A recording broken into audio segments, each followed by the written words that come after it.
And on the line with us is Phil Ittner. Phil is the war correspondent and veteran war correspondent on the ground in Kyiv, Ukraine. And Phil's Twitter handle is PHILIPITTNER.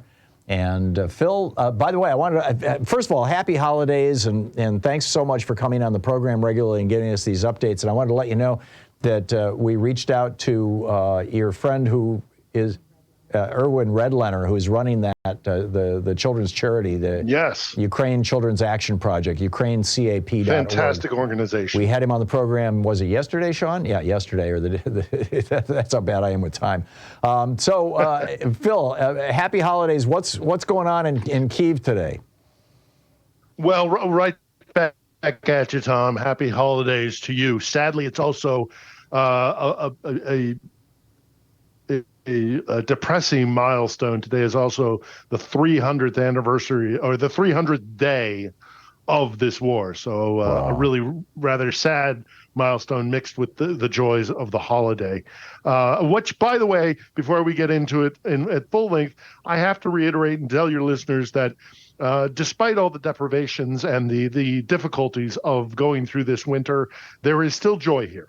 There is still a holiday. There is still families gathering together, embracing one another, maybe more so than in normal circumstances.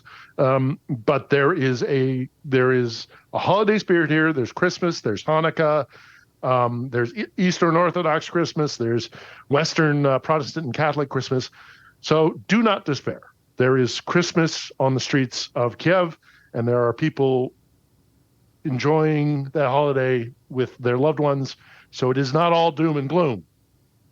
Now, the good news, the news to the news.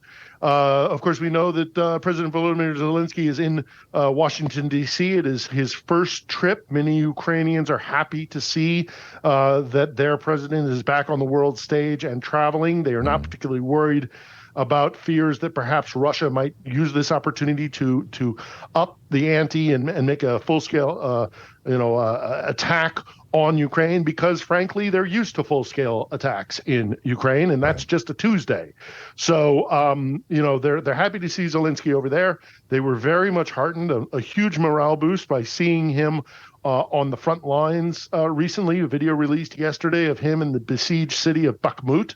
That has raised spirits here, but generally there's people going about their holiday season, even though there is the specter of perhaps a new offensive being launched out of Belarus, and what the new year will bring. 2022 was not a great year for Ukraine.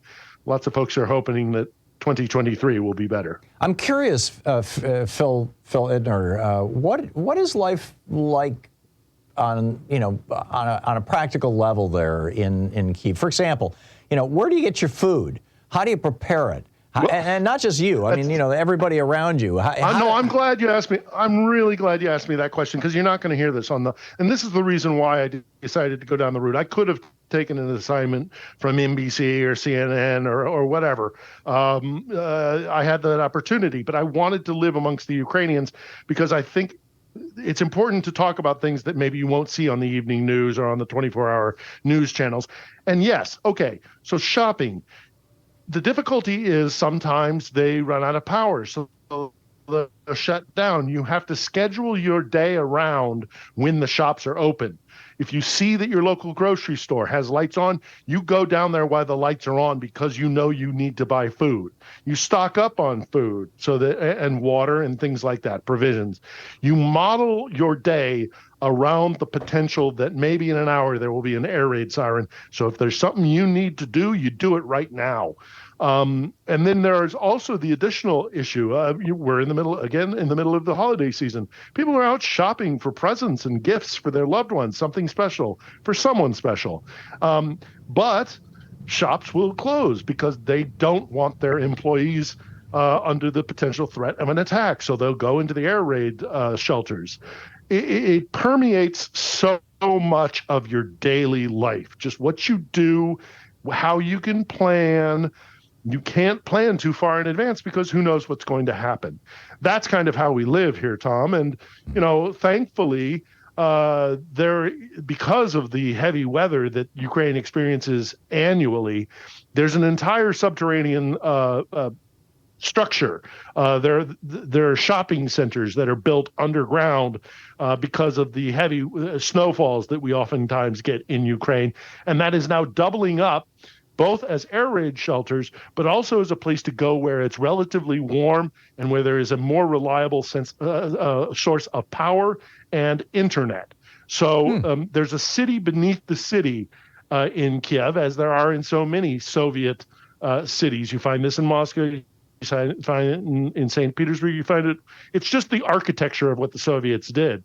Right. Not only because of the weather, but because they did keep in mind that there was always a militarism in the Soviet Union, so that if you had to go to a bomb shelter, it was basically your way under ground to where you would go shopping in the heavier winter months. Right. So that's kind of how we're living. I don't know. Does that answer your question, or is there something more specific you'd like me to talk about? No, it's fascinating. And what about the children? Are schools running? Yes and no. And to what extent, also out in the countryside, are you hearing about actual, famine and people freezing to death? I mean, has that become a thing now in Ukraine? The threat is there, but they're doing everything they possibly can to avoid that. So, a lot of generators are being brought into this country. You cannot walk down the street in Kyiv and not hear the sound of a generator somewhere. It's just ubiquitous. And it's my understanding, it's in the villages as well. I haven't been in the villages in about a month. I've been mostly in Kyiv, but it's my understanding that they also have brought in generators to deal with that on the very personal level. People will seek out cafes or public spaces where they know there will be a more reliable source of power and internet. So people are adjusting. It's amazing the way the human spirit can adapt to the most adverse conditions. Yeah. And Ukrainians are showing that on a daily basis. So is there the threat of starvation, of hypothermia, those kind of things? Absolutely. You ask about the children. Schools, some schools are open, some schools are not. Some schools are taking the lessons they took from, or adapting the lessons they learned from COVID, and they're doing remote learning. But if you spoke to Dr. Erwin Redliner, he may have touched upon this. The wounds that the children have suffered in this war are not necessarily physical wounds that can be dealt with just in medical terms. The psychological damage that is being done to the children of Ukraine is a significant one. Thankfully, the Ukrainians are cognizant of this, and they are already working very hard. I know Dr. Redliner is, but I know he works with a lot of other Ukrainians who recognize that once this country wins the war, because they are convinced they are going to win this war, and I concur, that the generation that grows up in a newly free and independent Ukraine, those are going to be the leaders. They're the ones that will chart a new path for a newly sovereign and independent Ukraine. And we must deal, in their minds, their perspective is, and again, I also concur, that it is so important that that generation, perhaps most importantly and most pivotal to the future of this nation, because they're the ones that are going to receive the mantle of control of this country once this country wins its war and truly earns its independence. So they must deal with the psychological trauma that they've been going through. And it's, Tom, it's one of the hardest things in any war that I've covered many, many wars. And it's the hardest thing that you will ever see in a war is what it does to the children. Yeah. And I've seen it here, and it breaks my heart.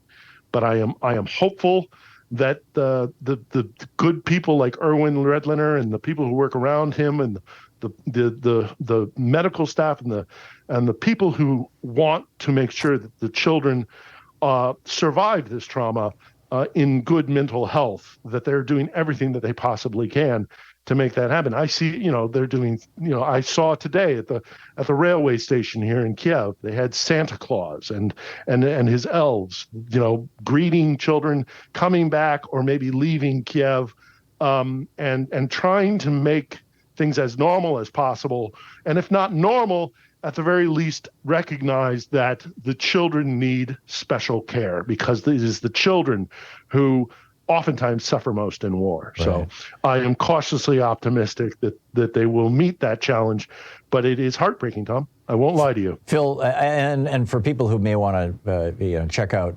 Erwin Redlener's charity, it's Ukraine CAP, as in Children's Action Project, I believe, .org, ukrainecap.org. Last question here, Phil, because we're gonna hit a break in a second. How are people paying for things? I mean, if the power is down continuously, I would think that the banks aren't working, the credit cards aren't working. If that were to happen here, we would be thrown into utter chaos. How does that work? Well, they pull out. You always want to have a good chunk of cash, physical cash, on you, or you just don't go shopping when the power is out.